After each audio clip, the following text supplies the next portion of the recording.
What's up? It's me, the one and only Dark Lord 100, aka K Double, and I am here as always with Rune Scryer. Hey, What is up, sir? Well, not as not always. He much. wasn't here last week. I was here with Sam last That's week, right. and then this week I'm here with Dave. Hopefully, we'll get all three of us next week. We'll see. Yeah. See how that stuff turns out there.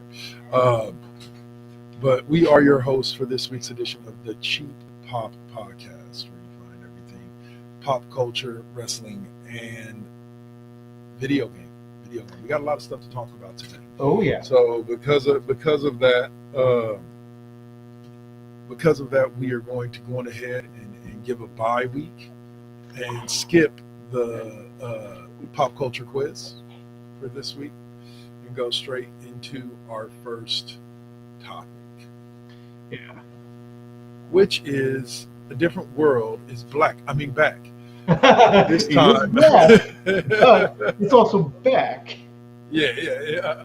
But we are getting a sequel series set Yeah. at Hillman.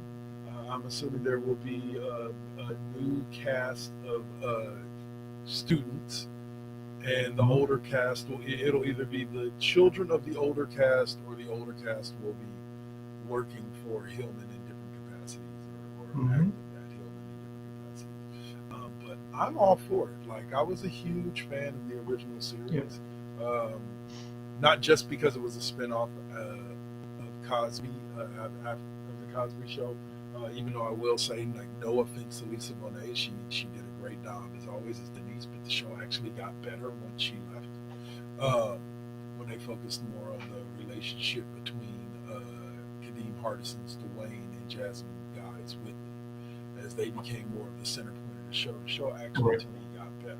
So I'm excited to see what they're going to come up with. They said a lot of the original cast is back. How you feel?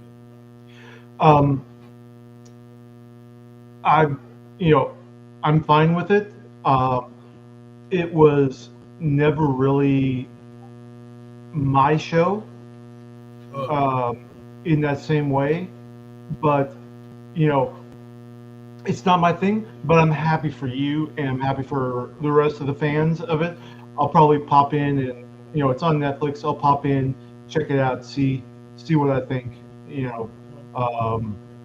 30 plus years on from the original. So I'll say, all right. Well, again, see, before, when it was on network TV, you know what I was like before I came to the Bay Area. I was a lonely, confused, rural white boy. So I didn't really get into the whole different world vibe. Yeah. Well, definitely, like, for me, I can go over this over and over and over again about the Cosby Show and Different World and Family Matters, shows that depicted black families, and in this case, black college students. All my, like I said, I grew up watching Saved by the Bell. So and related, not because of color of my skin, because there were only like 4. Saved by the Bell, as much as I love the series, had a similar problem to Friends. Like, there's no way you're like 5 years of school and they only ran across like 6 black people. Like 10 years in Manhattan and you only meet 5 black people. Something's wrong. The Bronx is right next door. Like, it's like, it's like I was aware of the issues, but I wasn't aware of the issues. There's a certain disconnect that comes from seeing it on TV versus seeing it, seeing it in real life. So I can see where you're coming from. But yeah, this should be good for everybody. It looks, according to the picture here, I'll try to pull the picture up here. Let's see.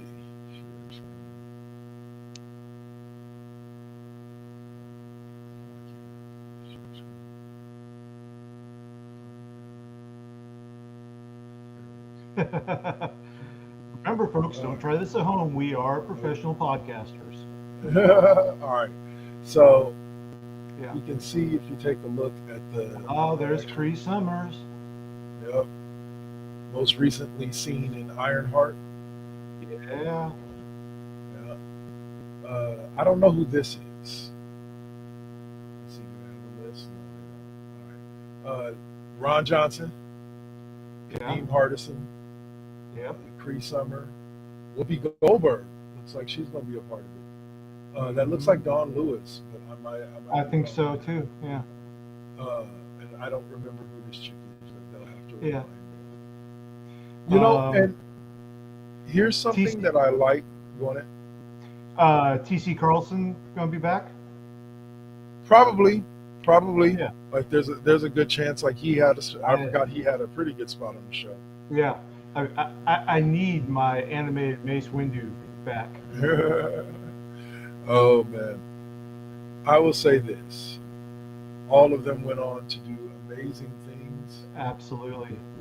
and they are going to come back together to, I think, do something that the world needs today. Because here was the deal with the different world, is that yeah, there's a lot to relate to in the sense of, but I wasn't in college when I was No. barely in junior high when a different world hit. Matter of fact, I'll be honest with you.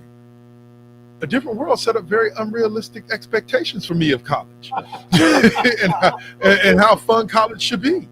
Yeah.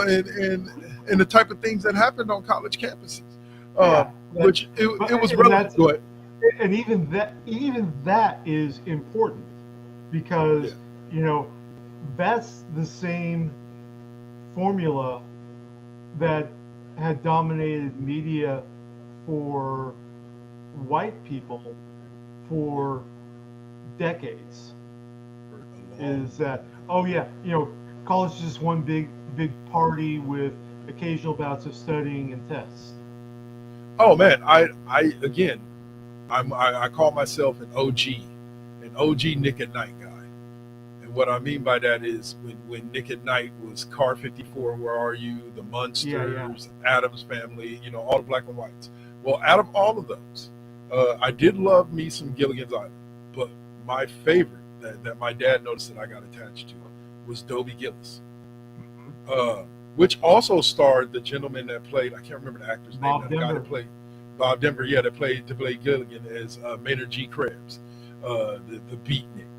Uh, and and yeah, like these representations of like the college life and so on and so forth. Like a different world was definitely something different. Yeah. So and the thing I liked about it was, unlike most traditional college shows at that time, which were set at traditional colleges, you know, this was set at a HBCU. This was A at fiction, at the a Hill, fictional fiction, one, but right? still, yeah, Right. exactly. Based. Well, a lot of the experiences were supposed to be based on Right. what you would And experience in a actual college and I think that or HBCU. I think this was the first time that the majority of status quo white America had even heard the term HBCU Yep. Yeah. and realized that And that was the thing. and here's what I liked about a different world, especially during the first few years and through to the last. They didn't just represent blacks at HBCUs. There were white students there. There were Mexican students there. There were Yep. Italian students there. You know what I'm saying? Like, or not white, but European or Asian or French or whatever. There were students from all around the world, all across the country, going to Hillman. So whereas you flip that now with college shows, you get a lot of diversity in multiple different types of characters. But back Right. then, like 70% of the student body of every TV, high school, and college was white. Yeah. 70 to 80. Every now and then, you get to see a person of color. They were I always mean, from the hard ghetto.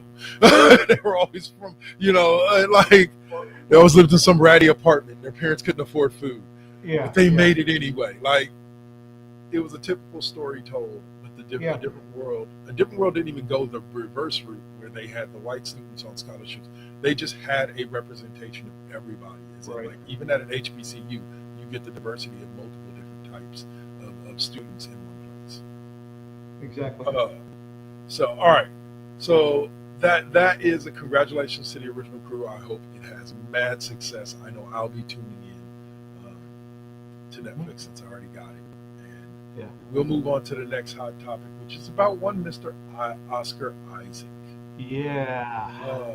He came out and said in an interview that may not be so open to working with Disney when Star Wars return after the Kimmel suspension. Yeah. If they cannot succumb to fascism, that would be great. Yeah. Which I'm pretty sure is a sentiment shared by us all. Yeah. And I have nothing to argue with. And when you talk about Oscar Isaac, it's not just Star Wars, for Poe Dameron. It's also, we're talking about Moon Knight, which is still being huge with the MCU fans wanting continuation. Excuse me. And we're also talking about Apocalypse from the Fox X-Men franchise. Oh, I forgot that he was Apocalypse. Yeah. Now I know that we're talking.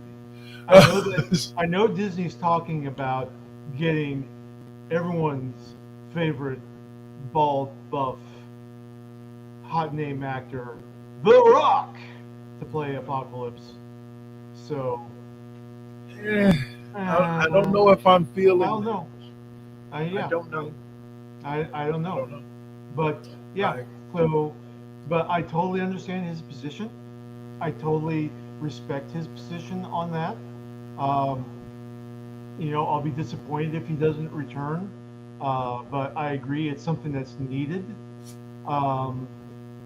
It's, I know me and Chris had this discussion yesterday about politics, and he prides us on trying to avoid politics when we can. Right. And this is just one of those things where we can't. Okay. And, I totally support Oscar Isaac's decision and the way that he worded it in there. He didn't take a stab at it. He was just like, if you could not succumb to fascism. Yeah. Yep. 2 thumbs up. Even though that Disney, shouldn't be that. What's up? Yeah. Even though Disney reversed its course on the suspension of Jimmy Kimmel like 2 days after the fact, it still did incalculable damage to them. Oh, it's calculable. They lost over 4 million subscribers over that. Yeah. Like literally, like the count is at 4.3 million subscribers. Yeah, it goes more than times that by $16.99 and yeah. Go ahead. It goes more than just it goes to damage to the brand, faith in the brand. Right. And but I was just saying that's a measurable thing of how I get what you're saying, but that's a measurable thing where you can see the damage it immediately did, pretty much immediately after they did it. Like within days of suspending Kimmel, 4 million people said screw you, and probably ain't coming back. They're probably not coming back. Yeah. Yeah. So like I say, you times that by $16.99 a month, that's somewhere around $40 million that Disney's losing on a regular basis just because of a move that they made, even though they reconciled it. So I'm feeling. Did I tell you about what I learned about Kimmel's return monologue? Okay, so you remember when Kimmel came back on the air, and the first thing that he said was, so as I was saying before I was interrupted, that was his first line. That's actually the first line that the legendary Jack Parr, original host of the NBC Tonight Show, Jack Parr said that after he returned from a hiatus. He walked off the Tonight Show over censorship issues that NBC was trying to force on him, and this was unannounced. I mean, he was still in the middle of his contract, and he just walked away from it. And then a couple weeks later, he returned, and that's what Jack Parr said in his first line. As I was saying before, I was interrupted. Yeah, that's nice. Yeah, that's legendary. A Kimmel nod to him, like that. Yes. Yeah. I like it. Yeah. All right, guys. So that will close us out for hot topics for today. I should do an intro for hot topics, not hot pockets. We're not Jim Gaffigan.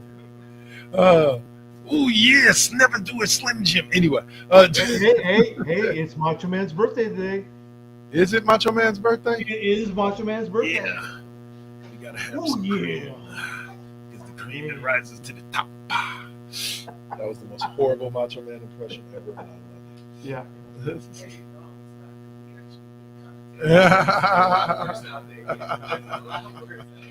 True enough, sir. True enough. My boy sitting in the living room, he brought reference to the fact that back in the day when we were doing Raw Impact Unleashed, the predecessor to this show, we went and did what's it called, WrestleFest, BTW WrestleFest out in the Bay Area. Yeah, we gave away a Macho Man, Randy Savage WWF action figure to the person that can do the best Macho Man impression. Yeah, and the dude that was actually dressed as Macho Man didn't win. It was some kid, wasn't it? Some little kid.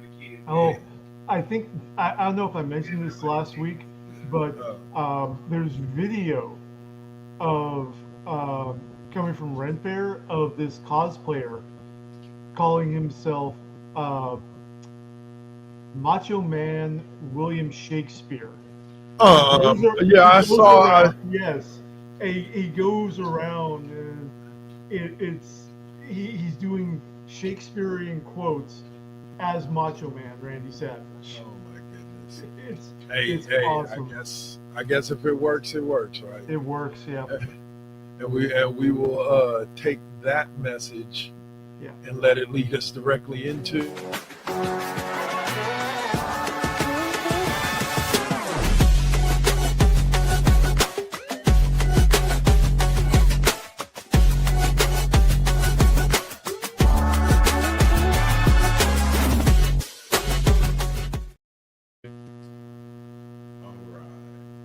Pop Culture Corner. All right, so first up is a little something that Mr. Dave's going to let us know about. Yes. That is his favorite show this year. One of my favorite shows. One of them has shown up with now a season 2. That's right. Alien Earth has been renewed for season 2, and more importantly, Noah Hawley has inked an overall deal with FX and Disney for this. Now, beyond just Alien Earth, we're talking about Noah Hawley, who gave us the Fargo TV series, The Gifted, Legion. The Gifted. Oh, I love that. I used to love that one. Yep. So, yes. Now, the interesting thing is that they will be beginning production in London in 2026. The first season was shot in Thailand, and you can obviously tell. But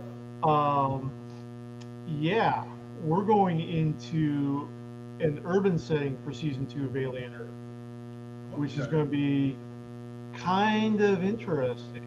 Kind of. No, that's going to be really interesting. Yeah.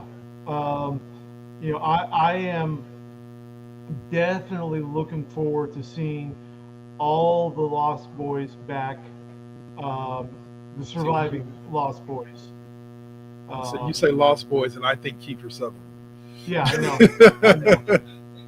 I know. Because the Frog Brothers, what you talking about? Corey Haim, Corey Feldman, baby. That's right. The chorus. Go ahead. Yeah, but yeah, that ending to season 1 was just dynamic. It was lots of really surprise twists developing. It went beyond where you thought it was going to go to. I need to try to remember what happened to the sheep.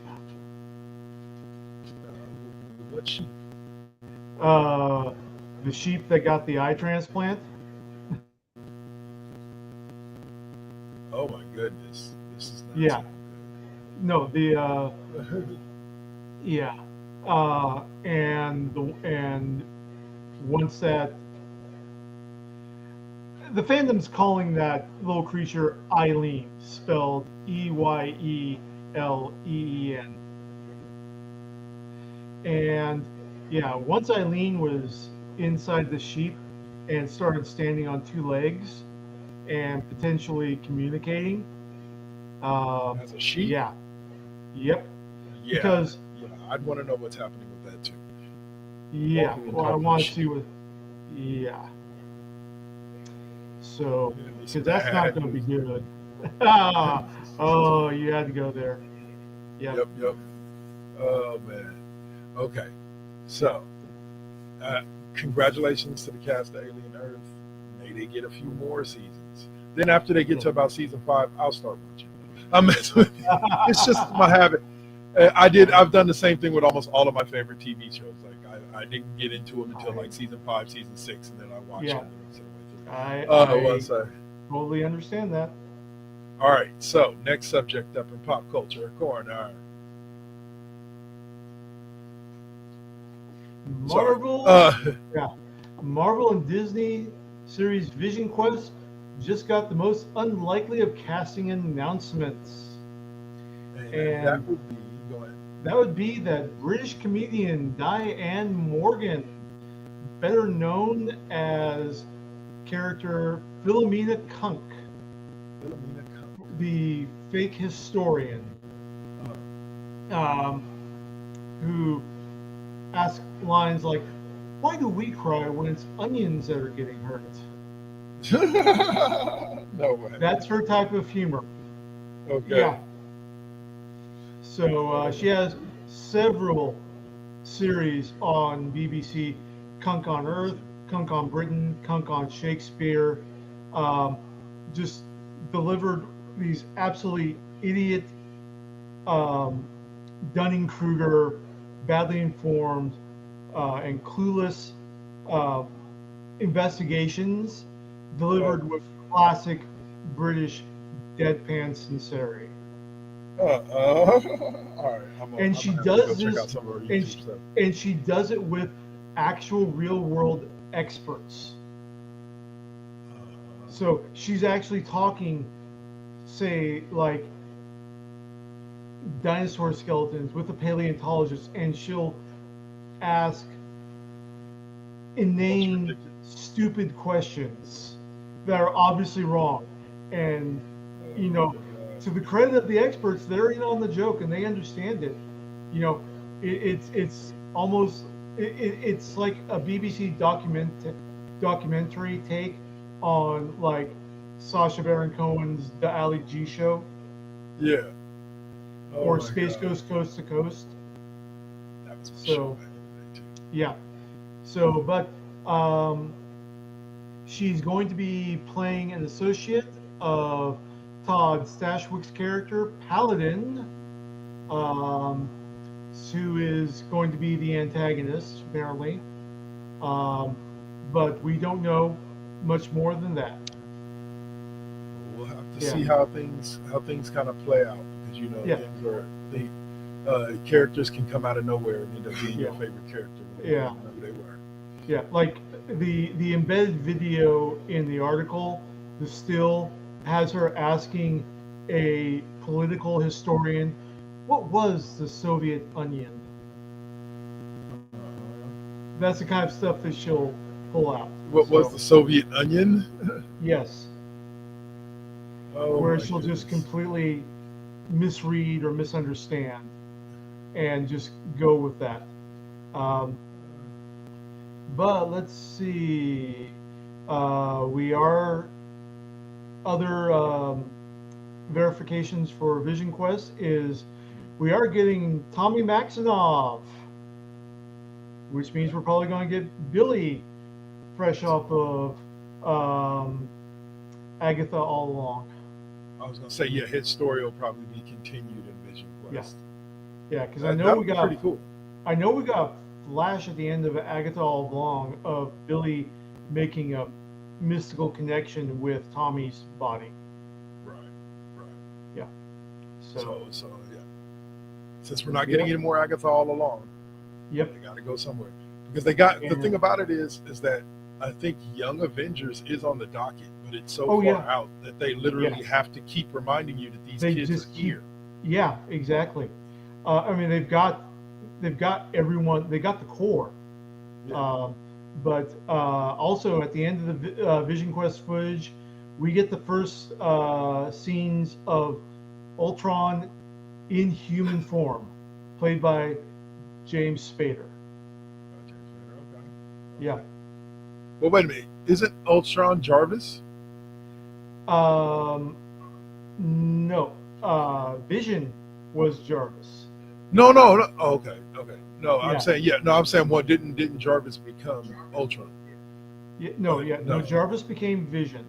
Uh, Vision. the Ultron kind of morphed out of Jarvis, but Tony used the original source code rather than the code that he and Bruce kind of fucked around with to create Ultron. Gotcha, Yeah. gotcha. All right. Yeah. Well, like I said, Vision Quest is one of the ones that I can't wait to see. I To cannot see wait to how see. that plays out. I'm still waiting on my damn Armor Wars series. It's coming. It's coming. It's coming. Blade's coming. Well, they got the actor. They know who's gonna play him. Yeah. Um, All right. yeah. So let's see. And we are All right, also getting Jocasta. So, Jocasta. yep, being played by Tania Miller. I think Marvel's gonna go good places. I think it's yeah. I think they're getting back on track. All right. So we'll move on from that to yet another part of our childhood that is being dragged on way too long. And even though I will see it, it's yeah.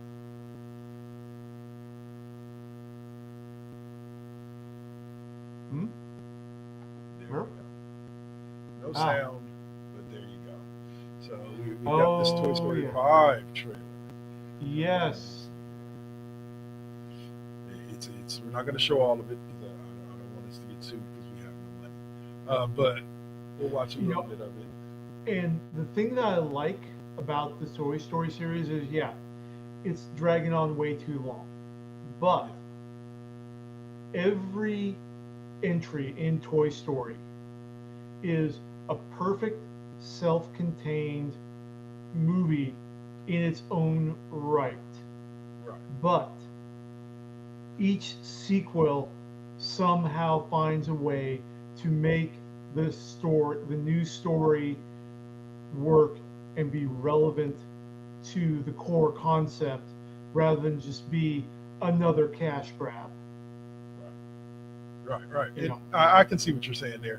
Like Yeah. Disney, it's like Disney's definitely continuing to milk the cow.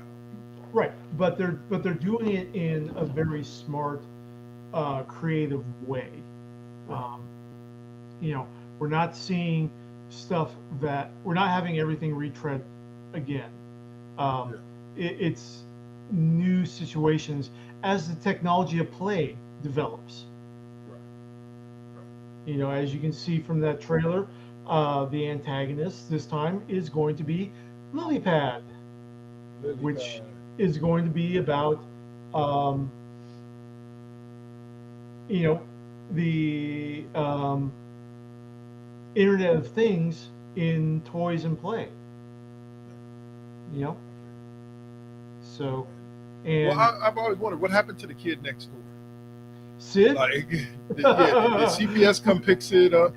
Like, Sid's doing time up in an Oregon State Penitentiary, which, if you know anything about Oregon State Penitentiaries, they tend to have the highest concentration of serial killers in America.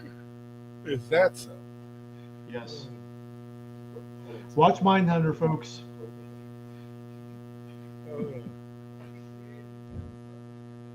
There you go. All right. So, Sorry, yeah. I was being blinded by the light. Anyway, Yeah. June 19th. I am all in for that. consider me happy, Madison, sitting in a room full of kindergartners. Yep. We'll be there. So, Okay. All right, so the next story up is one that really warms my heart, as it has been announced that Chadwick Boseman, the man who played Jackie Robinson, the man who played Thurgood Marshall, the man who, of course, everybody knows played T'Challa, and many other Basically, the man roles. who's played every single historical black figure. Right, pretty much, damn near. But Is yes, James Brown too? Yeah, I forgot he played James Brown too. yeah, He will receive his Hollywood Walk of Fame star this month. yeah. So And you know I'm what? here for it. Now that I think about it, Oh, he's getting is it on my birthday too, on yeah. November 20th, this But Thursday. is T'Challa really all that different than Mansa Musa? That's amazing. The richest man in history, uh, king of the Mali Empire, Uh, whose estimated worth is not known, but predicted that because we're talking like 12th, 13th century, but it's predicted that estimate his estimated wealth was in the trillions of dollars modern. wow.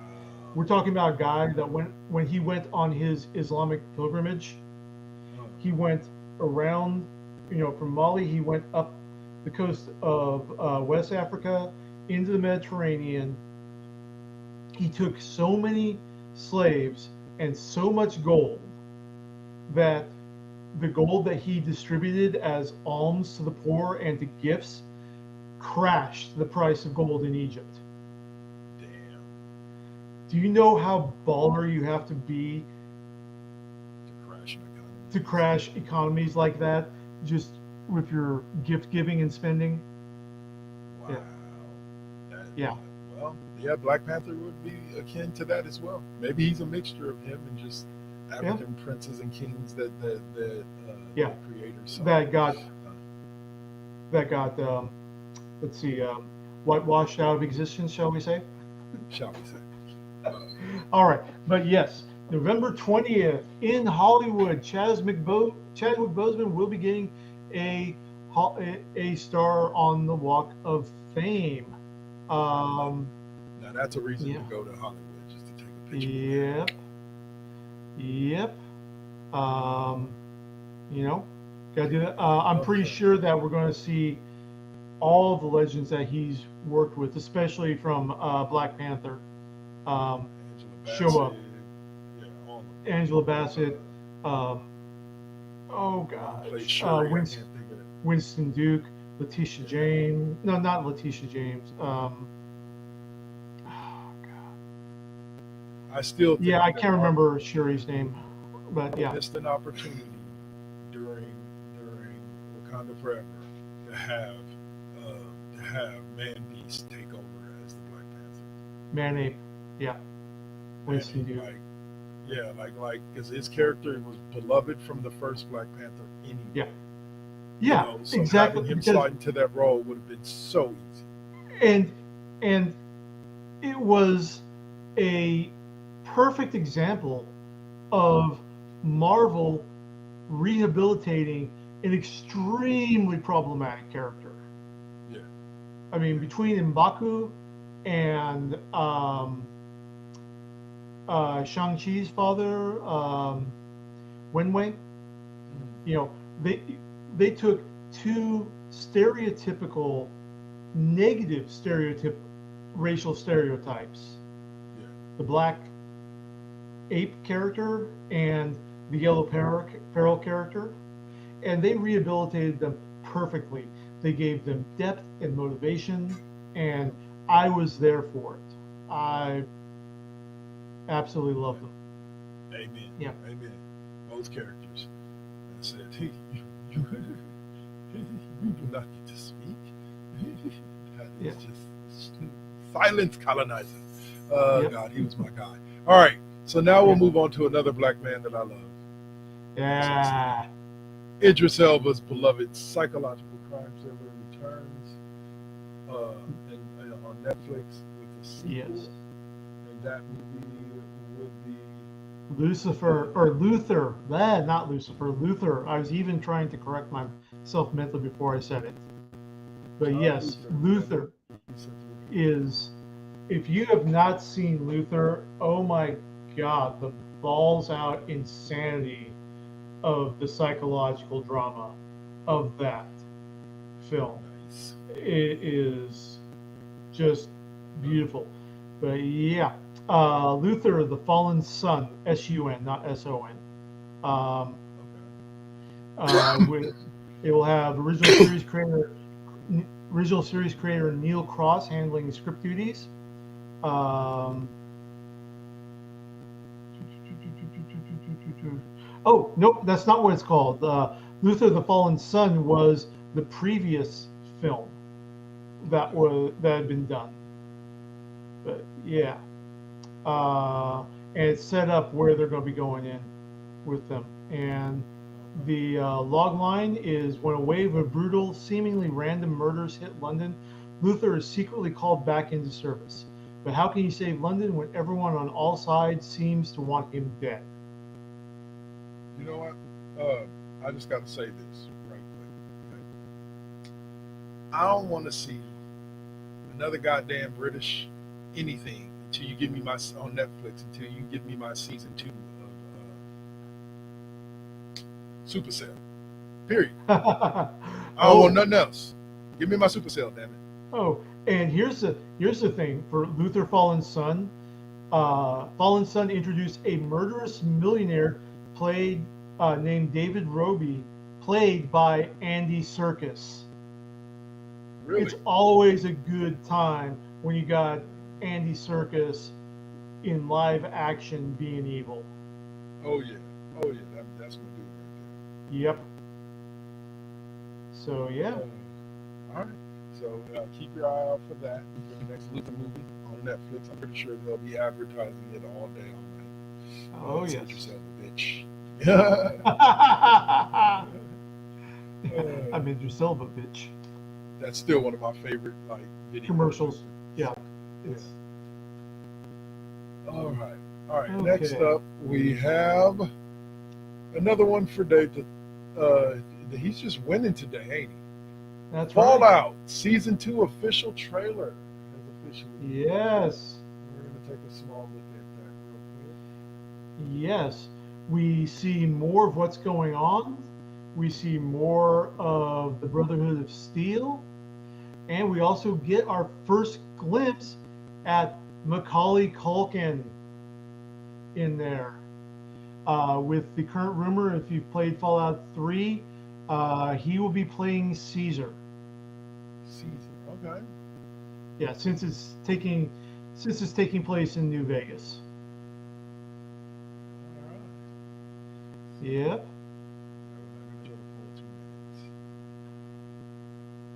Yes, but that is good news.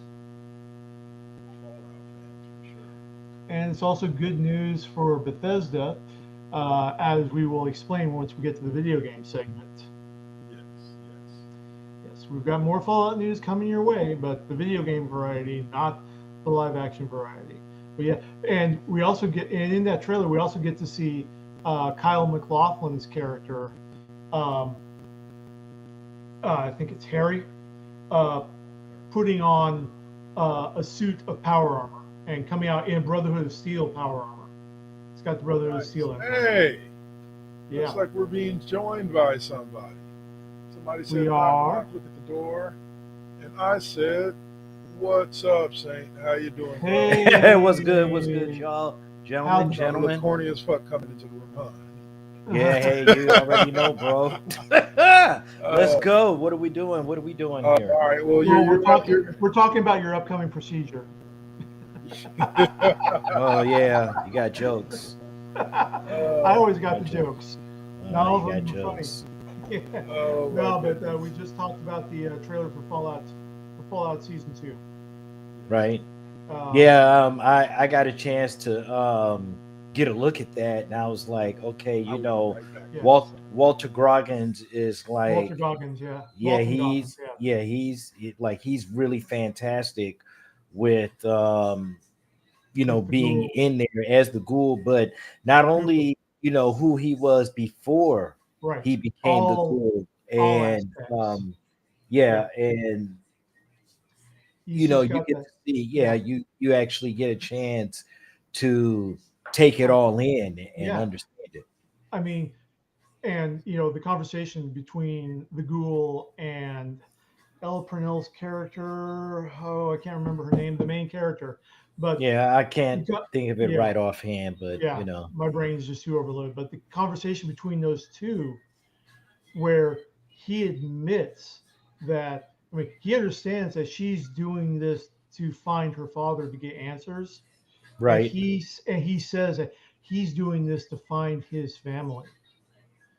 Um, and that's um, whether that's he thinks that his okay, yeah, Kev, that buzzing is you. yeah, yeah, Yeah, the buzz, but whether buzz, buzz, buzz, buzz. the ghoul thinks that his family is still alive Mhm. after 200 plus years somehow because they're like him, they're ghouls as well, or whether they got into a vault and he's hoping to find um, their descendants after all this time. Right. Yeah. Um, you know, um, great emotional depth. I can't wait to see it. Like I was saying, we not only get to see Kyle MacLachlan in some cherry power armor, we've got the Death Claw that we see, and we also get our first look at Macaulay Culkin, most likely playing Caesar from Fallout 3. Yeah, that's gonna be. I'm That's really going to looking. be Well, I'm really looking forward to it because I really want to see where the aspects of this going with Vegas, because Vegas, to me, New Vegas kind of, it wasn't on my this is what I'm looking for list. You know what I mean? right. But Yeah. and it Yeah. wasn't. Fallout 4 was a little better than that, but Opinions vary. I mean, yeah, I am in the I like Fallout 4 camp. I understand the other sides. yeah. you know, and 3 we're is going still to the be favorite though. yeah, we are going to be talking about the re-release for video games, but yeah. Okay. So We are. I think we are all looking forward to. I told you I get into it about season 5. So. All right. So final subject of pop culture corner this week is the greatest cult fantasy film of all time is returning to theaters. I believe this is the 4th time we've had this headline. But this time this they time are they're close to talking. the mark. Yeah. Yeah, this time they're close to hitting the mark. With it will be Jim Henson and I forget who produced it, but Labyrinth. With Yes, Jennifer Brian. Connelly. Yeah, Labyrinth is getting a re-release in theaters January 8th through 11th, 2026. The absolutely fantastic fever dream. Um, let me tell you, all your you young folk out there, you have not existed until you have questioned your sexuality after seeing David Bowie's Codpiece. uh, I mean, you thought Cameo was, you know, Mr. Codpiece? No, it's the Goblin King. yes. Yep. That movie was one of those ones where I had to sit down and watch it when I got older, because when I was a kid I was more enamored and focused on the Muppets and Yeah. the creatures and how amazing Jim Henson's production team made them look. I didn't really notice a lot of the dialogue and the story. And when I got older and I was less enamored with the puppeteering, I started noticing exactly how good the story was. Yeah. I mean, let's just get into the pedigree of this film. I mean, Jennifer Connelly, her breakout role at 14. Okay.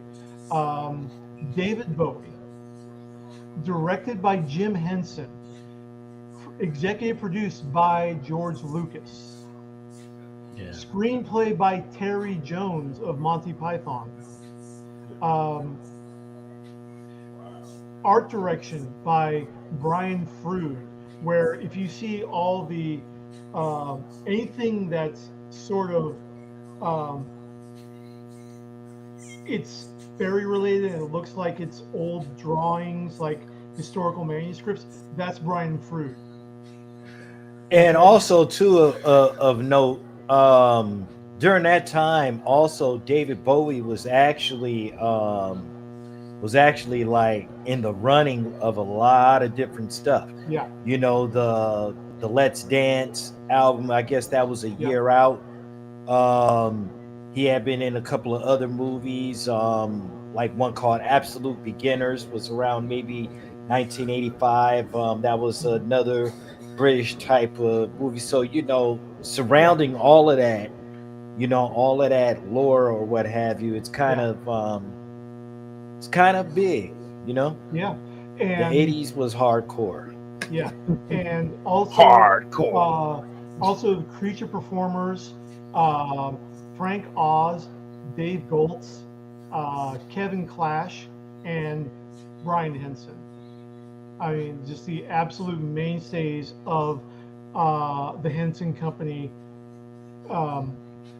performers. Right. You know, just absolutely legendary film. Only 14 million on a $25 million budget, but it's got on Rotten Tomatoes 86% audience rating. There you go. Yeah. It's kind of like one of those movies like The Princess Bride. Right. Yeah. It was just Yep. And Jim Henson's final major film as director. Okay. Yeah. That man brought me my childhood. Yep. Like real talk. The Muppets were huge. The Muppets. Was he a part of Fraggle Rock or no? Oh yes. Yes. Yeah. Yes. Yeah. Fraggle Rock was like Henson all the way.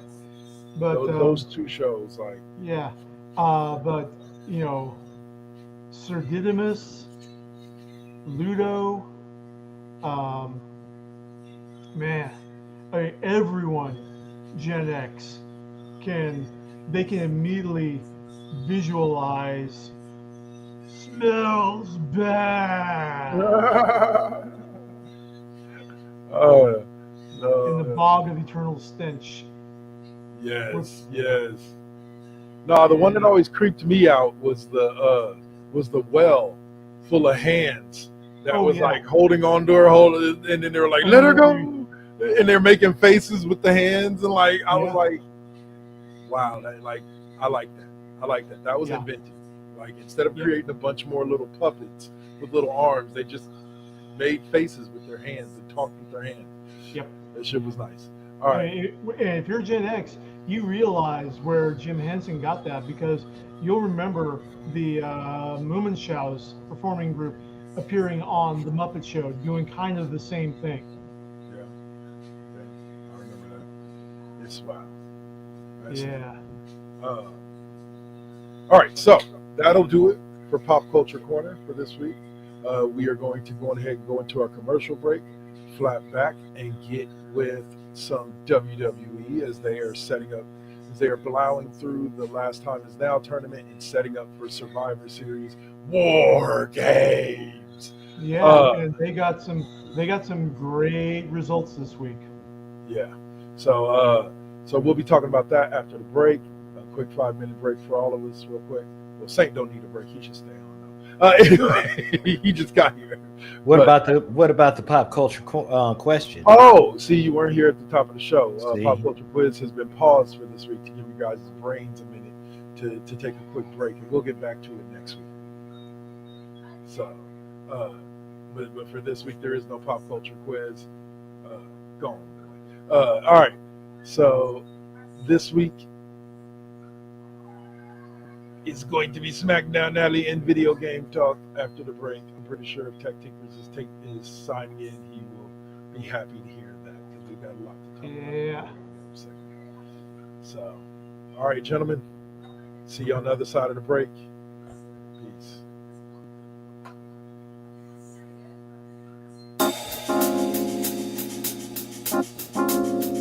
We back at it. Yep, we still doing it. Poetic beat. First GenXers. Gia. Let's get it, y'all. Come on. We back in the building. It's been a long time cooking in the soup kitchen. And I'm chilling with the same. Dropping these beats, won't stop, nope, I can't. Let me get up in the lab, turn it up. Game on with the first GenXers, what's up? Let's flip on the switch or the Xbox and get up in my zone, I'm clowning. Let me clear my throat for a minute. Shout out to my folks while I'm in it. It ain't nothing but love, it's babe business. I really don't know what's so who ain't feeling this. And this is only the beginning. Now versus then, this is something for the chillin'. Poetic got the joints like McDonald's. I'm loving it. It's the first GenXers. We're now rocking with Poetic Beats. This is the first GenXers production. Get your PlayStations out. Get your Xbox out. Get your Switch out. Let's get it in, y'all. Holla back.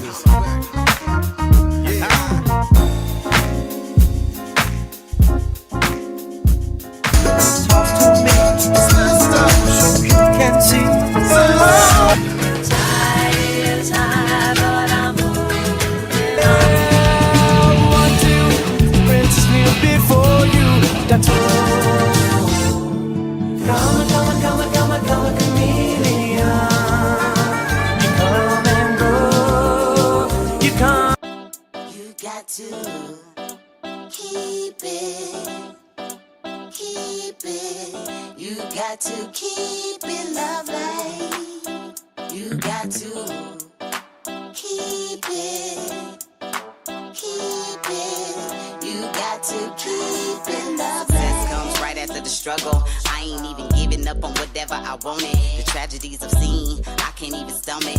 Most of y'all weak as shit and would've started running.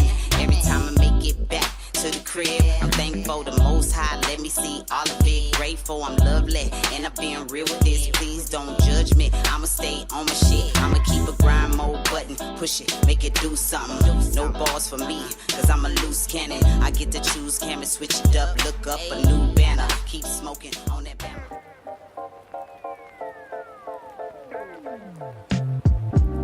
So we're gonna get to talking some NBA free agency. The Dolphins trade Jalen Ramsey. Anyway, so we'll start out with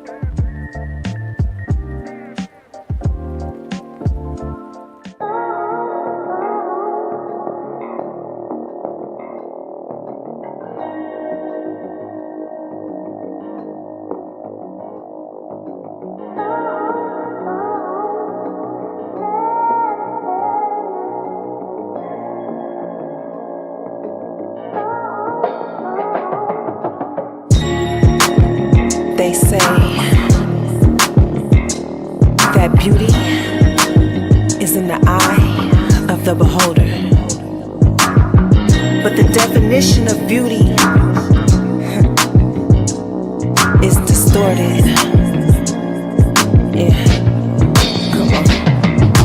Searching for yourself, so insecure about the way you look, so you go to Miami.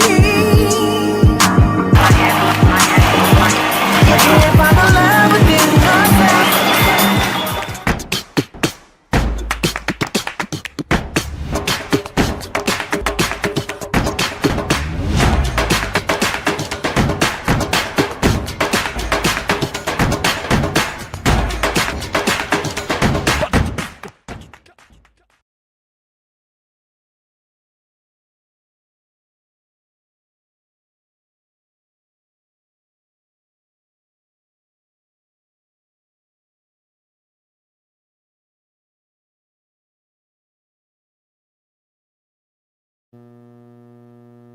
all right. So we are back here. Yeah, what the hell?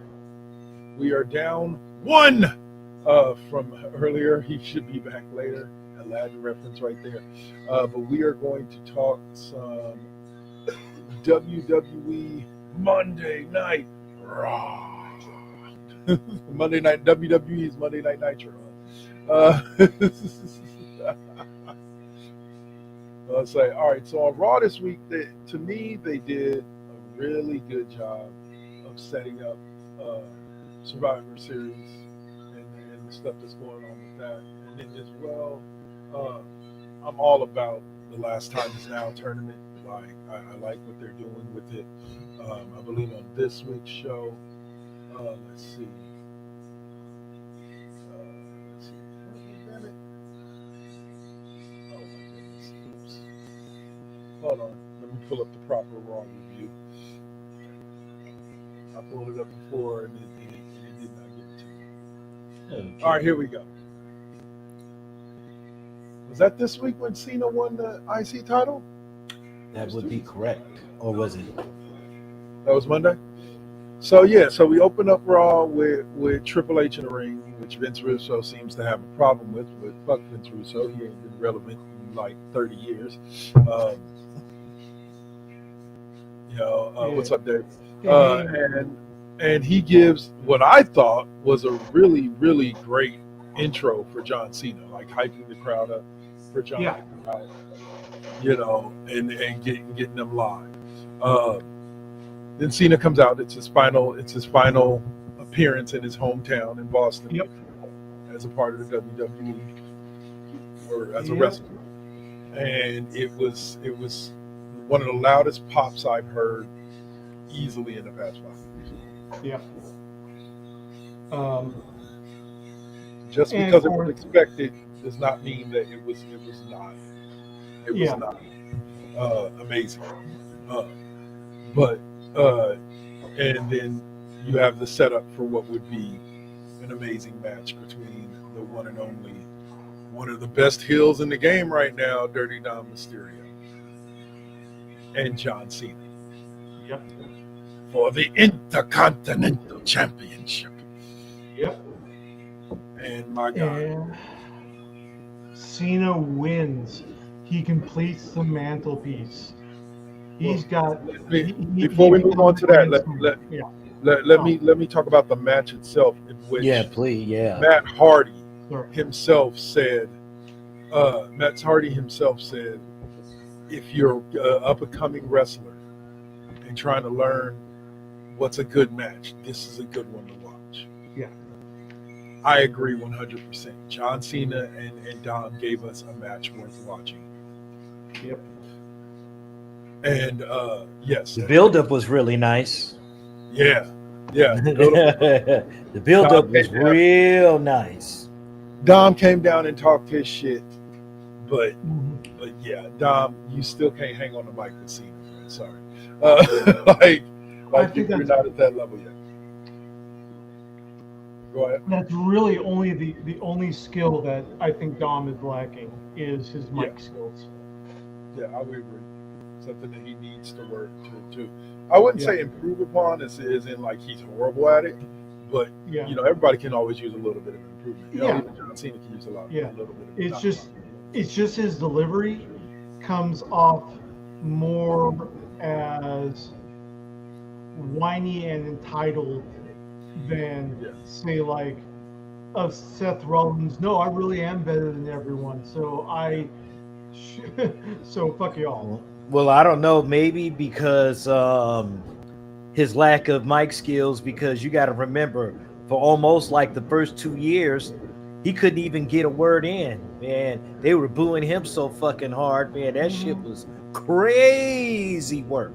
So so he might have to like practice to himself in a corner, or talk to the walls or some shit like that, bro. But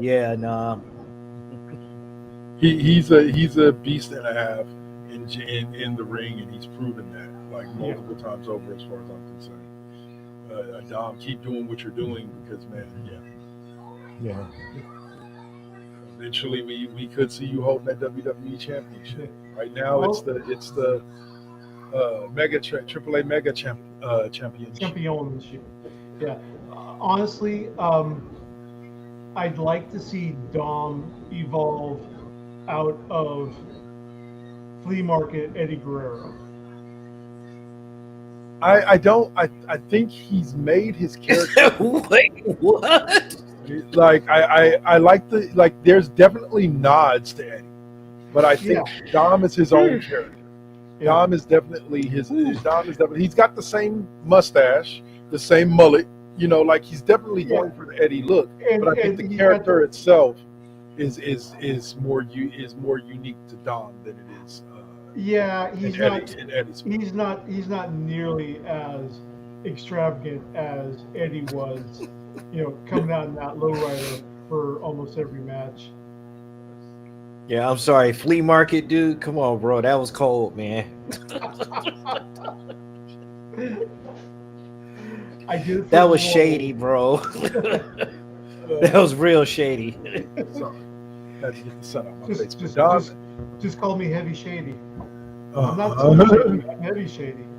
I wouldn't go all that far. I'm messing with you.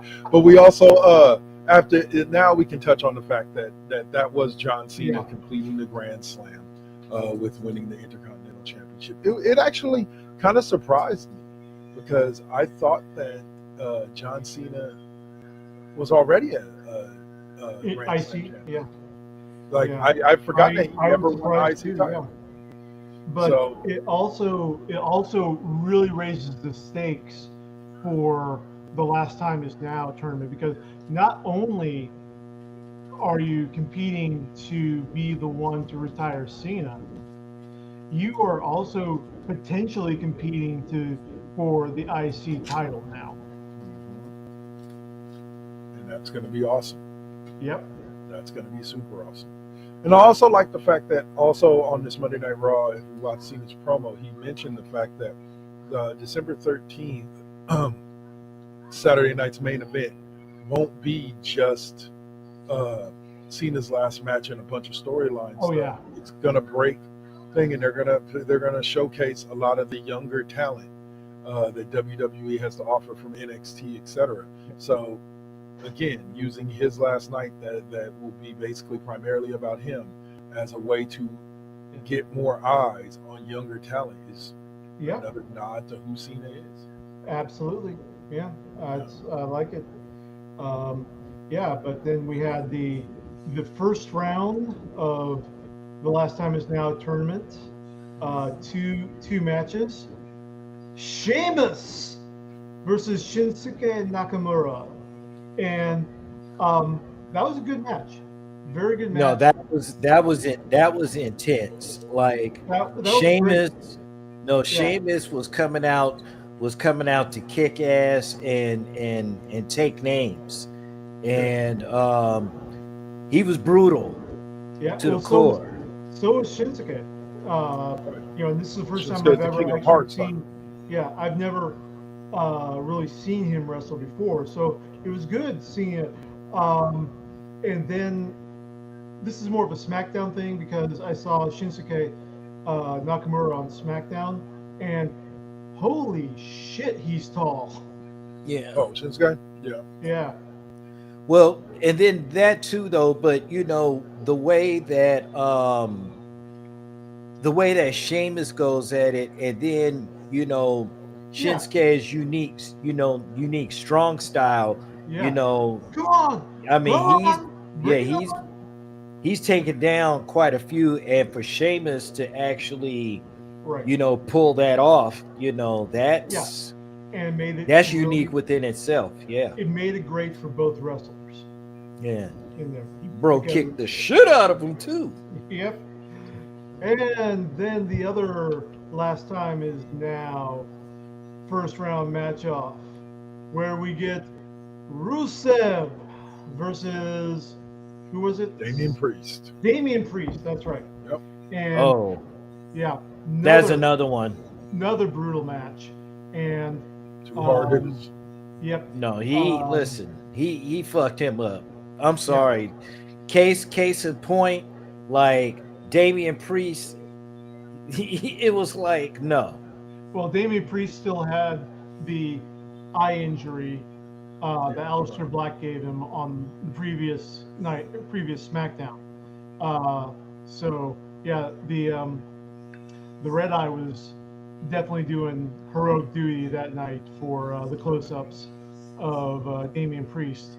Right. But yeah,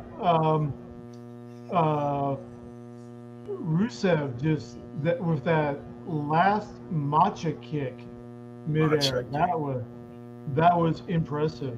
So I like it because now we've got the potential of a Rusev Sheamus matchup in the tournament, and that's going to be all out slobber knocker warfare.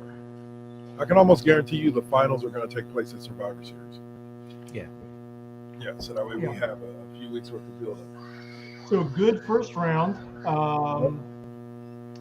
Yeah, Charlotte and Alexa. I'm skipping some stuff here. We also had the confrontation between CM Punk and CM Punk and Logan Paul, because if you watched last week's Raw, it ended with Logan Paul knocking the shit out of CM Punk with some brass knuckles and aligning himself with the Vision. Of course. And so Punk comes out ready to fight. Logan Paul comes out talking. Logan Paul then proceeds to bring out the Vision with him. Yeah. Let's not forget Punk with the line of the night. Okay. You broccoli-headed millennial. Yeah, that was pretty good. I'll say, but out comes the Vision. They're surrounding Punk to attack him in the ring. Jey Uso appears, literally out of nowhere. Yeah. A great camera work on that one, like literally out of nowhere. And then what is it? Then as they go to confront the Vision, out comes the WWE champion Cody Rhodes for the save, making it a 3-on-3 kind of matchup, which worked out. They all brawled. It gave a great moment for Cody Rhodes in that after Cody comes out and he slides in, they cut his music so they can basically begin fighting, and the crowd continues his theme song on their own.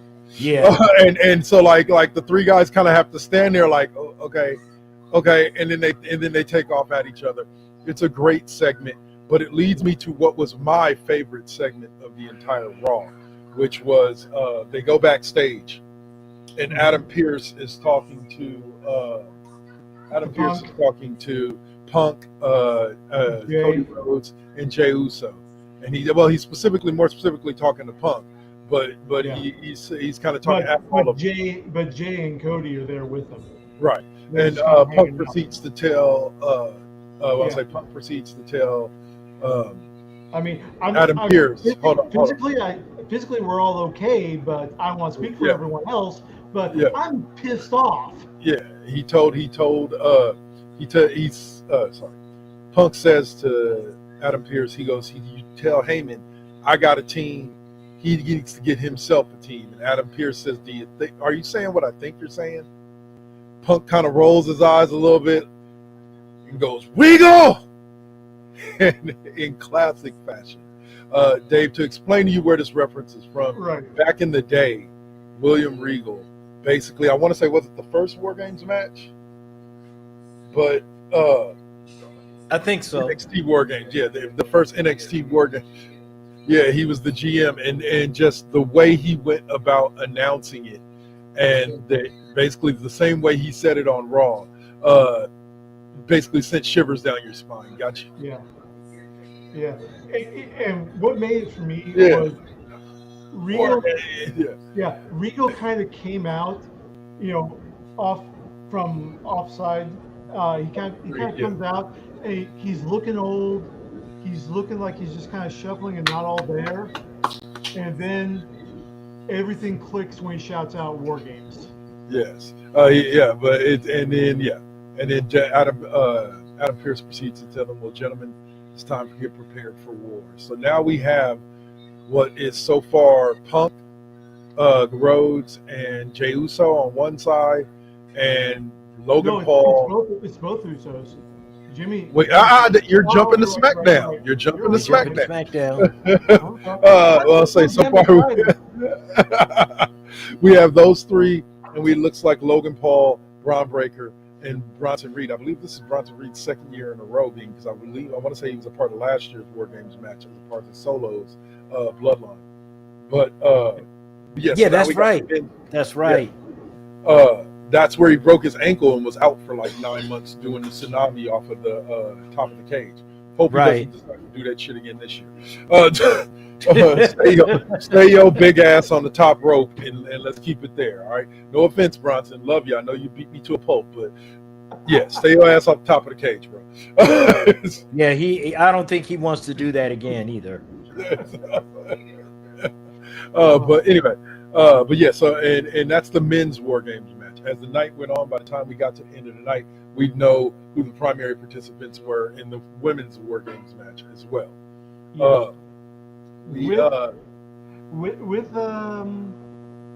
There's gonna be some good stuff. Yeah. So I'll say we also had Stephanie Vaquer defend her the Women's World Heavyweight Championship against Raquel Rodriguez. Yeah. Who won that match? I did. I won because I got to see these two lovely ladies go at it in the ring and give us an actual, like, not to say women don't wrestle. Women wrestle all over the place. AEW, your local independent, they gave us a wrestling. You were looking for a cat fight, man. You were just looking for a cat fight. No, I'm actually extremely happy that they gave us a wrestling match and a really good one to boot. And so, and let me give you this. When I say a really good one, I mean, when you see a woman who's 5'11" going up against a woman that's 5'3", you expect to see at some point during that matchup, that 5'3" woman get ragged on, because that's what should happen in a fight between two people of that size. Now, the care still retained, but it was not an easy battle by any stretch of the imagination. Nope. Especially with interference from Roxanne Perez. Nikki Bella was a little slow on the draw to prevent the interference, but Stephanie Vaquer still came out. I loved Wade Barrett when Stephanie was rolling Raquel up into position for the Devil's Kiss. And Wade's like, nope, I can't watch this. I'm not allowed to anymore. Oh, man. I tell you, that's a damn shame, bro. That is a damn shame. I'll say, but that match then led to the big reveal where after the match, after helping her run off Judgment Day, Nikki Bella turned on Stephanie Vaquer. Yep. And dropped her. We need answers. I never saw that coming. So that was. I'll be honest, and this is not me after the fact going, aha, this is dead serious. The minute she aligned with her, I was like, oh, she's gonna turn on her. Like literally, the minute she was like, you're my best friend, and they gave each other a hug, I went, Nikki Bella? Yep, she's gonna turn on her. And so I can't say I saw it coming a mile away, but I guessed and ended up being right. It was an educated guess, though. But I did like the last thing of her ripping off her top as she walked out to reveal the all black outfit to show now she's a heel. That was the symbolism there was not lost on me. Yeah. But she stripped off the hot pants to reveal black Seb hot pants underneath. Yeah. So, but we will see. We will see where they go with it. I don't know if these ladies are going to end up being involved in the War Games, or if they're going to be defending their titles at Survivor Series, or we could be seeing. No, we can't be seeing that. Never mind. I was gonna say, or we could be seeing that traditional Survivor Series format where it's champion versus champion, Raw versus SmackDown. But that don't make no sense because the men's War Games match has both the World Heavyweight Champion and the WWE Champion in it. So no, they're not doing that. But we'll find out. We are getting a traditional Survivor Series match, just not on the main show. We'll talk about that after we talk about SmackDown. Okay. But yeah, so Raw then ended, and this will be the last part where we talk about Raw. Raw then ended on with a tag team match, the tag team women's championship match between the We're Not Friends, Charlotte and Alexa Bliss. Yep. and the Kabuki Warriors. Yeah, I still say Charlotte and Alexa should adopt the name Twisted Queens. I wouldn't mind it. I wouldn't mind it at all. I could see that. I could definitely see that. Yeah. Twisted. Yeah. Especially because SmackDown leading up to this Raw, Kabuki Warriors interfered in a non-title match with Alexa and Charlotte, and then Poison misted them backstage. So. And we also had, last week on SmackDown we had the debut of Last Legend. So yeah. I can't wait to see it was against Lash Legend and Nia Jax was that tag team match. Yeah. So, Lash Legend is after what was I thought a pretty amazing match. Yeah. We had now not after. Yeah. To close the match, we had Nia Jax and Lash Legend interfere and cost Twisted Bliss, whatever you want to call them, Twisted Queens, whatever.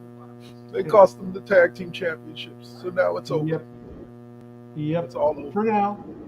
The Kabuki Warriors are your new women's tag team champions.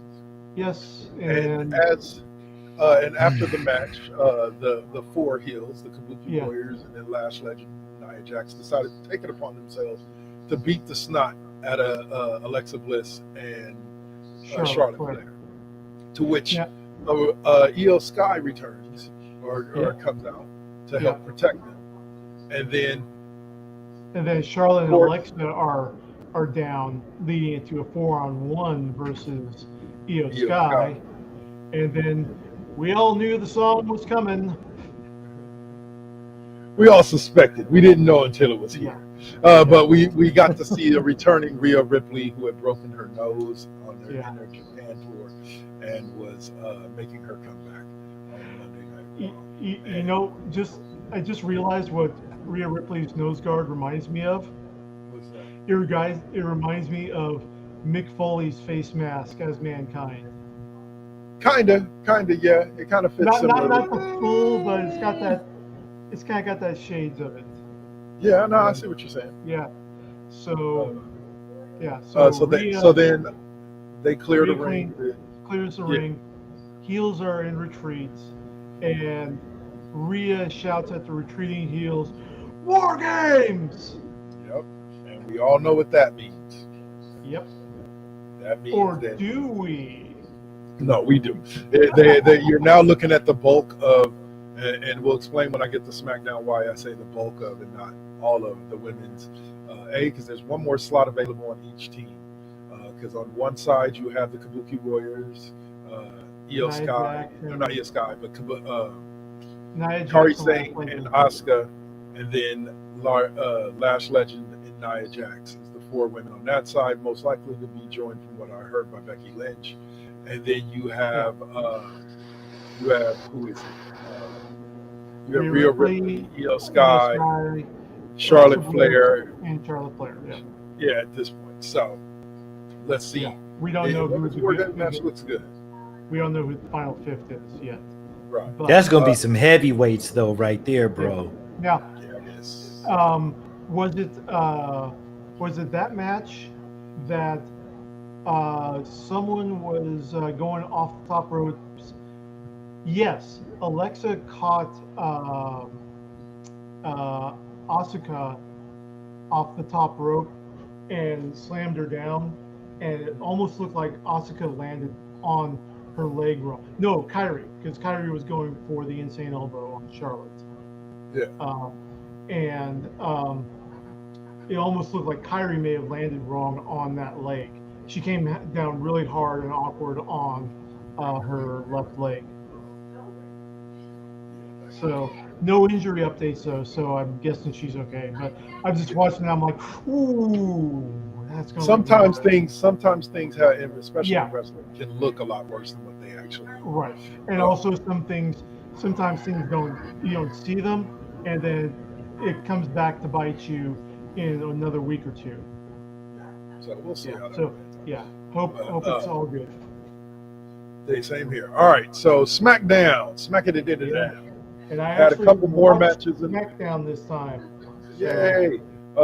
We had a couple of Last Time Is Now tournament matches with Jey Uso dropping The Miz and LA Knight dropping a returning woo Zack Ryder. Yeah.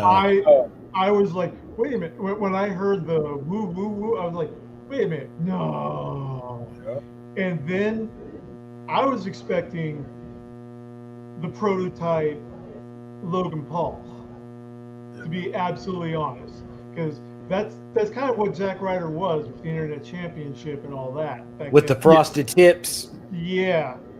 And then he comes out, and I'm all like, holy shit.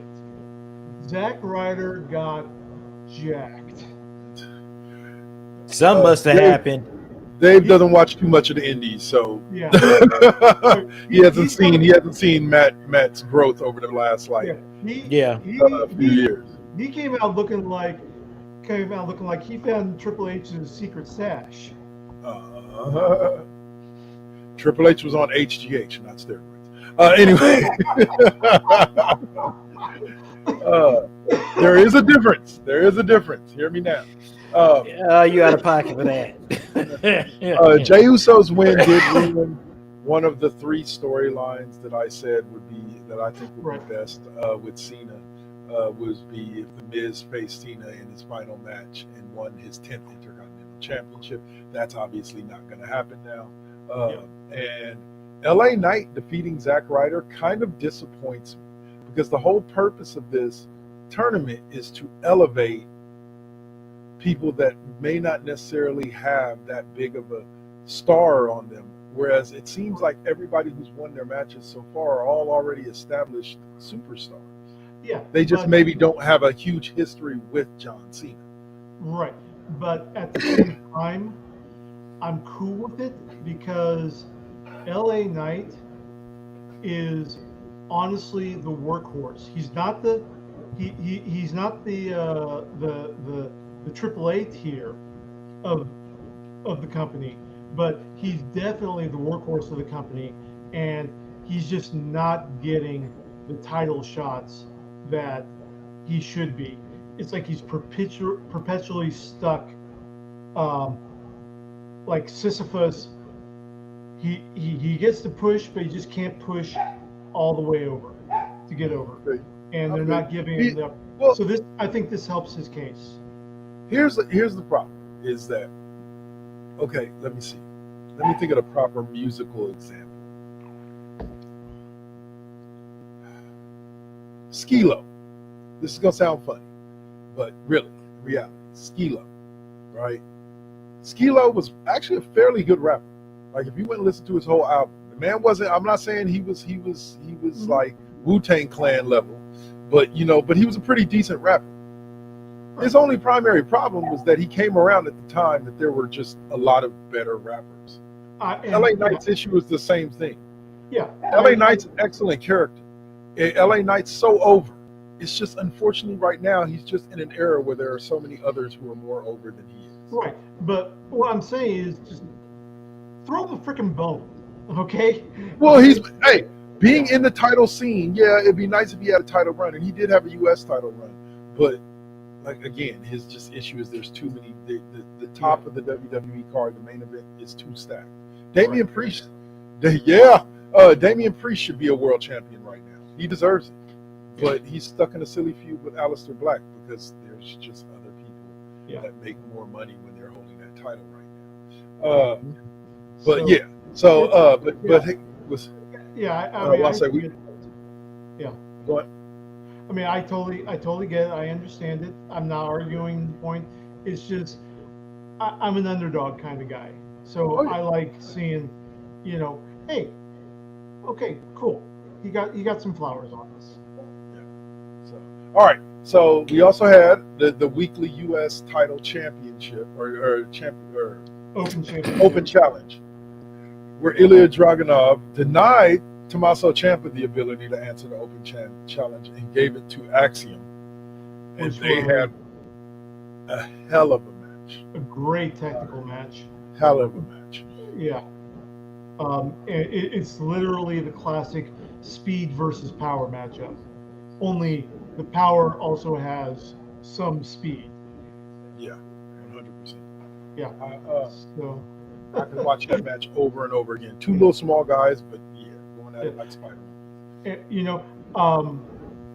Just a note on, first time watching SmackDown,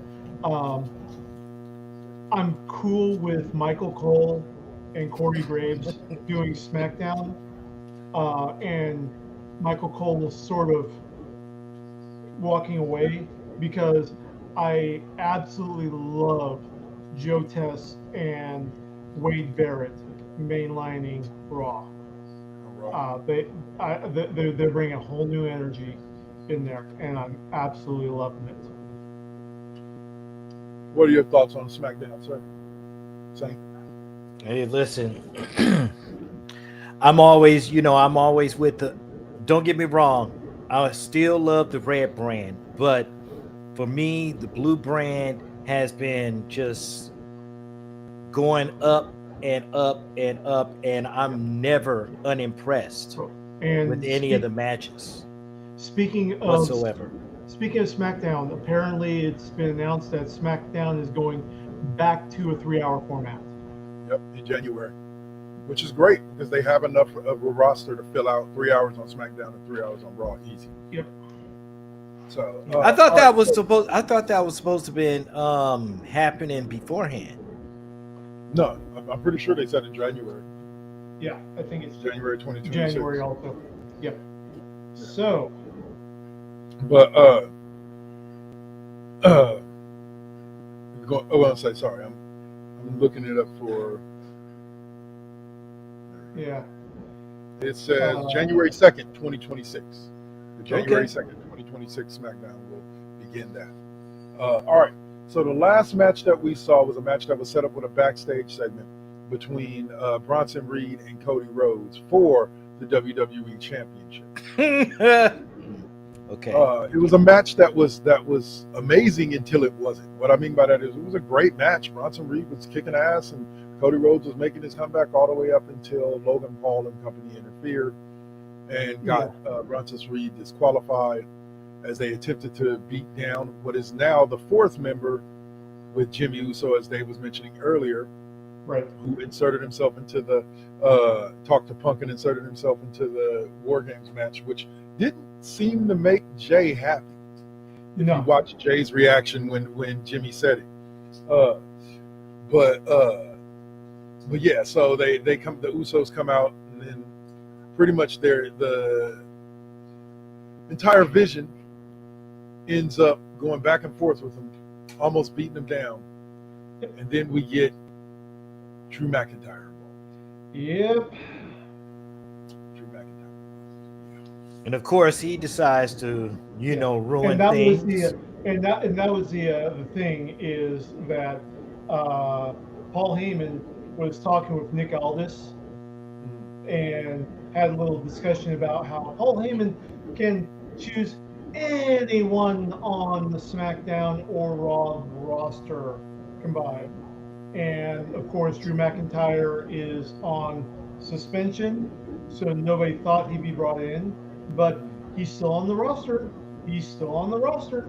So yeah, so Drew McIntyre is the heel fifth for Wargames. Which doesn't make a difference. Yeah. We're gonna see once again, you're gonna have the power structure in that ring with the Vision and the team of you got Cody Rhodes, you got Jimmy Uso, you got CM Punk. That is just enough power just to tip the balance. Now we get a fifth one there, let's just say, I don't know, possibly, maybe, I don't know, Roman Reigns, maybe. Oh Jesus, that's gonna be like, that'll be the match of all matches. Yeah, that'll be the only way. Oh, the ring probably won't be standing. That's I was thinking the only way that it could be bigger than having Roman Reigns in is if Cena joins in as the fifth. But he's already got a match that night, doesn't he?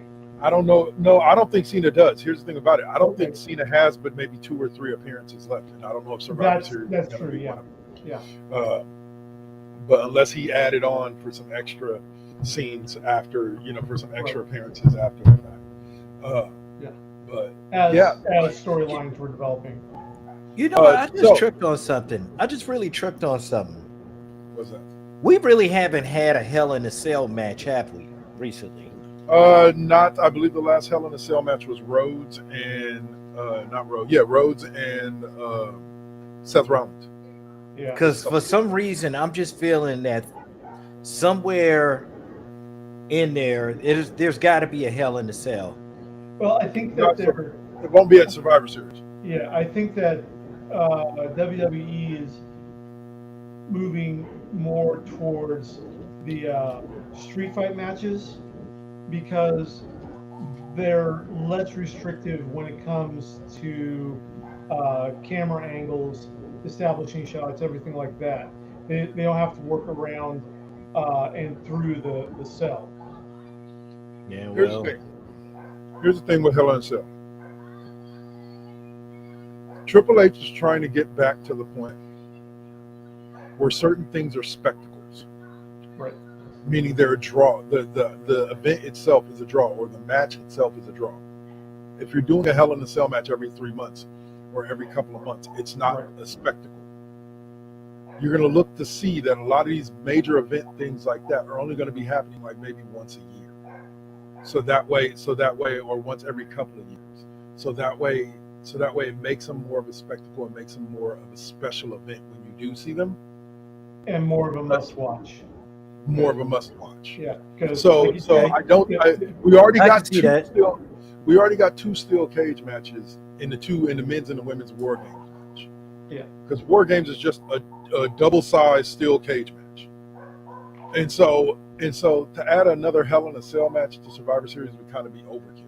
Yeah. Well, I don't necessarily mean like Hell in necessarily, for the Survivor Series. It's just, I just hadn't really seen any Hell in a Cell matches in a while. There hasn't been one. I was gonna say there hasn't been one. I want to say in a couple of years. We can find that. Yeah. When was the last time WWE had a Hell in a Cell match? 2022, so it has been 3 years. I was correct. Okay.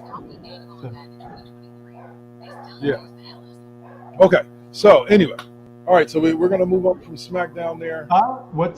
We're forgetting the big storyline factors for SmackDown that happened. We touched on. What's up? No, as we were getting. Charlotte Flair and Alexa Bliss came out to face Charlotte dropping out of the women's War Game match because she doesn't trust Rhea Ripley is just the funniest thing ever.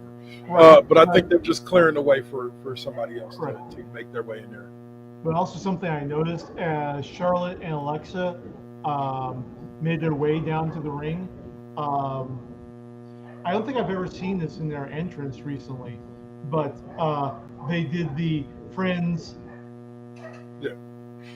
They paused and did that. I noticed that. Yeah, so they really are friends. Oh yeah, well no, that's the whole reason why I know. I'm like, that's the whole reason why the whatchamacallit in the first place was put together is because they are legitimately in real life friends. Yeah. Yep. But all right. So yes, you had that, and then also you had what I spoke about earlier, and we'll just kind of jump over this because we still got a lot in the video game area, and I'm gonna go over time.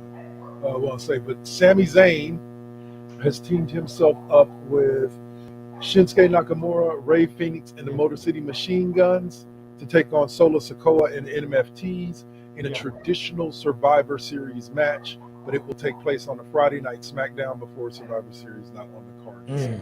After Solo comes out and tries to intimidate Sami, when Sami just kind of said, wrong time, wrong guy, and I didn't exactly come here alone.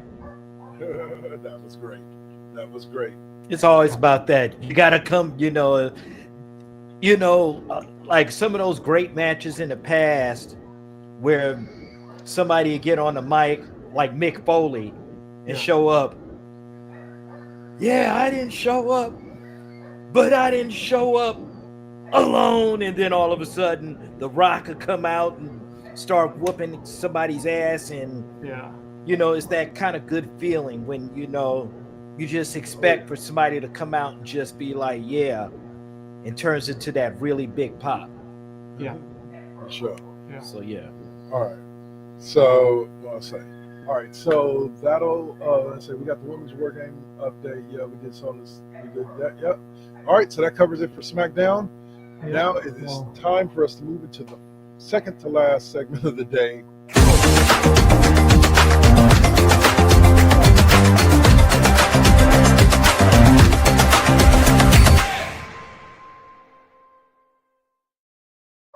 What were you going to say, Dave? Just really quick, El Paso, Texas has announced Eddie Guerrero Day, so that's going to be a regular celebration of him. And Rey Mysterio on the anniversary of, was it Eddie Guerrero's birthday or his passing that just happened? It was the anniversary of his passing. Yeah, Rey Mysterio wrote a great social media message and talked up Dirty Dom. So you'd be so proud of him, brother. He's really come into his own. And okay. All right. Okay. So now we take that and jump into video game land. Yeah. Where we will start out with a little bit is Fallout 4 Anniversary Edition crashes and burns on arrival. Bethesda responds to reports of DLC no longer being recognized as owned by the RPG's players. Yeah. So this is big. So this is the 10th anniversary edition of Fallout 4, which just hit, and all Bethesda fans were getting into it, and then wait a second, yeah, this DLC pack that I had already bought, they just bought the upgrade, the anniversary upgrade to add on to their Fallout 4, and it's no longer recognized by the system. Well, that sounds a little. We're not talking like anything like Bethesda creations or mods. We're talking DLC, the main DLCs, Far Harbor, Automation, Nuka World. So yeah, that's kind of sketchy. No good. That's a big fail on the part of Bethesda for that. Now let's also not get into my main complaint about Fallout 4 Anniversary Edition, which is it's been 10 years and Bethesda has still not fixed the number one gripe about Fallout 4, that your settlers don't do jack crap to improve Sanctuary.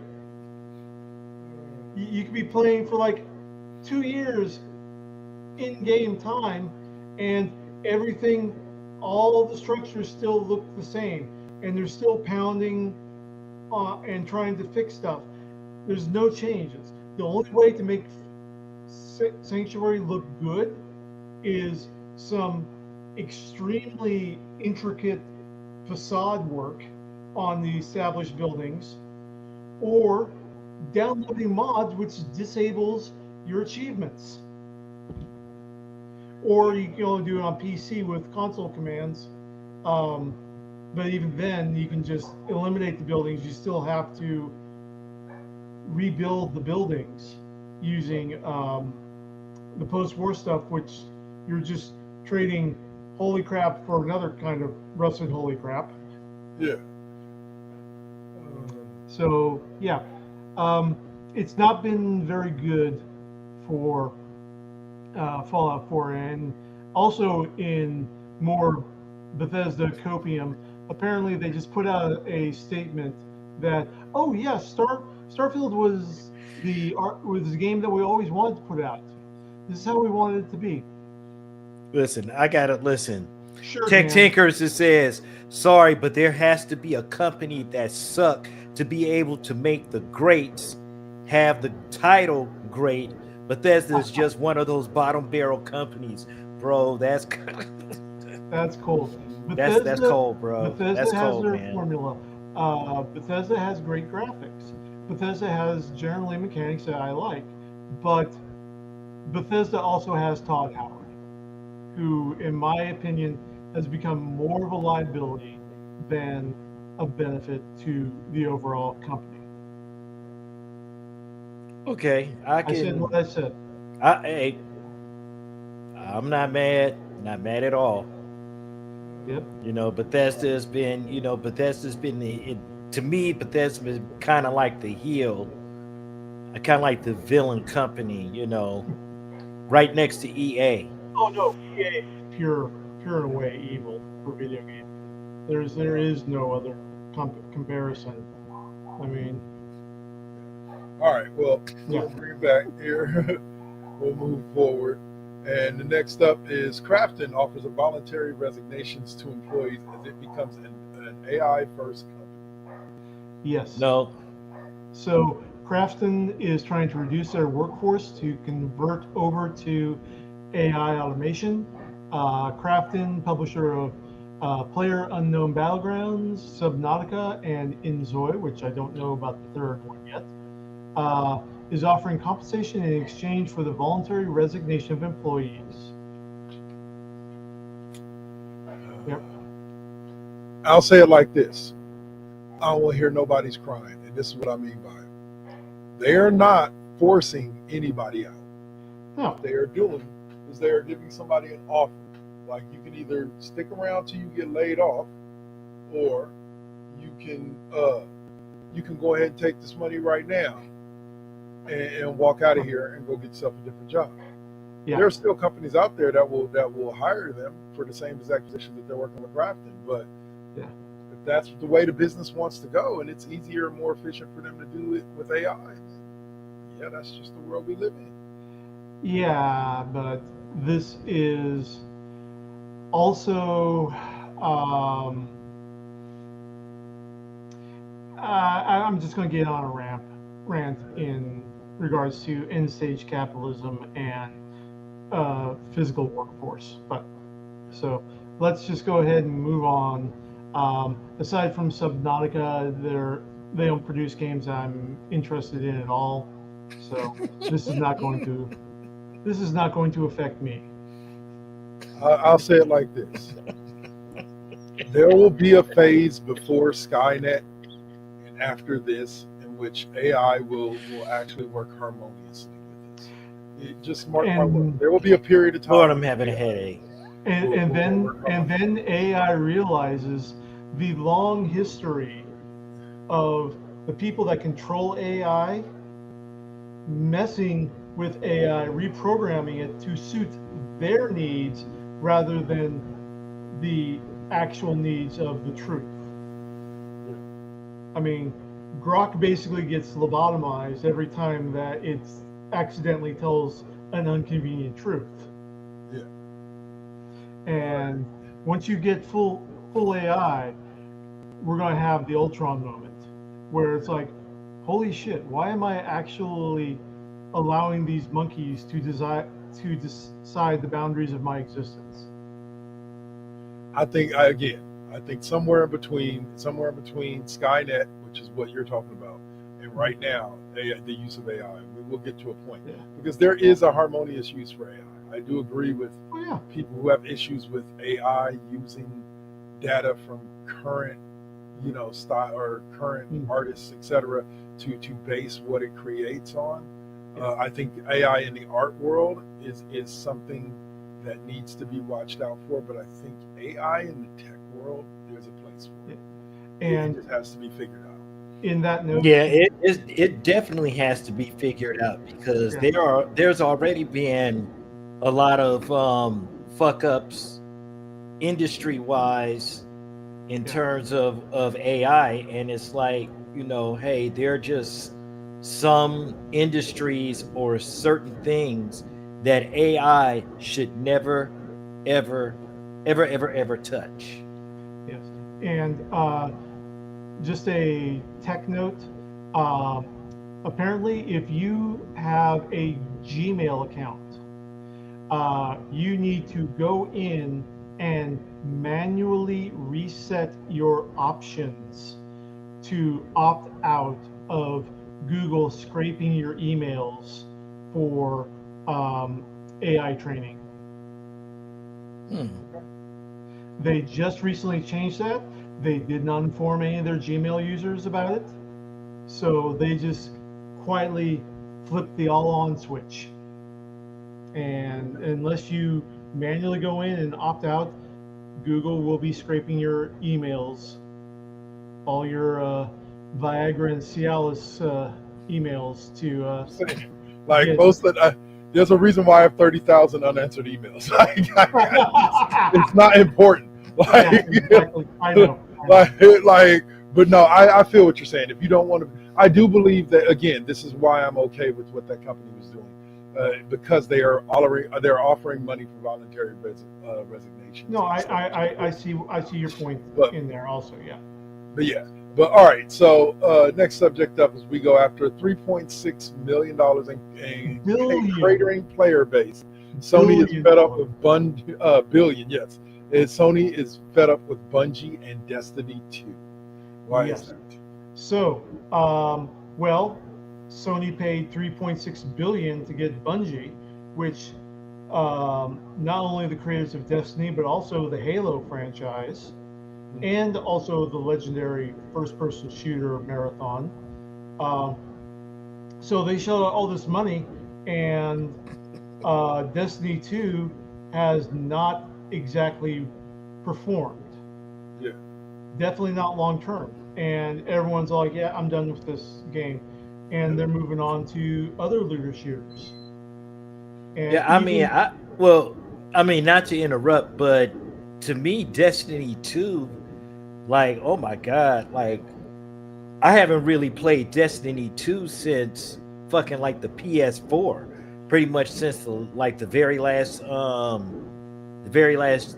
gen. So yeah, I mean, I played Destiny 1 for a bit. It looked great. It was fun. And then I realized that it's forced shared multiplayer in zones. And I'm out. because Microsoft shut down the supporting studios. You know what? Tech Tinkers, I definitely do agree with that, because shit, how many of these old school studios, like, damn, BioWare is pretty much on its way out the door. Yep. Shit, Blizzard, Bethesda. yeah. Like, EA are the kings. EA are definitely the kings of fucking shutdowns. So yeah. It's all corporate and shitification, as the term goes. I would hate to see what happens if they fuck around with games like The Sims or stuff like that. Oh, wait a minute. They've already started doing shit. Like, come on, man. They're really, like, EA is really tear-assing a lot of shenanigans. Yeah. All right.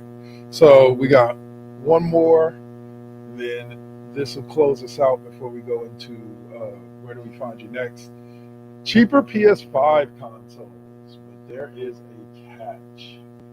Looks like they're only going to be in Japan. Yeah.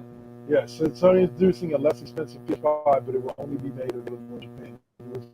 It has some caveats, but this will likely make a popular pick in Sony's home country. So, if you live in America, hey, it's Japan showing. It's Japan showing what? Hey, guy. Guess what? I'm your buddy. I'm your buddy, guy. Okay. I'm your buddy. Don't mess with your buddy, guy. Okay. All right, guys. So I will try to save up my yen and buy a new, cheaper PS5 from Japan, and then pay $1,000 in tariffs to get it over here. No, I know that's not it. All right, but all right, guys. So that leads us into the last segment.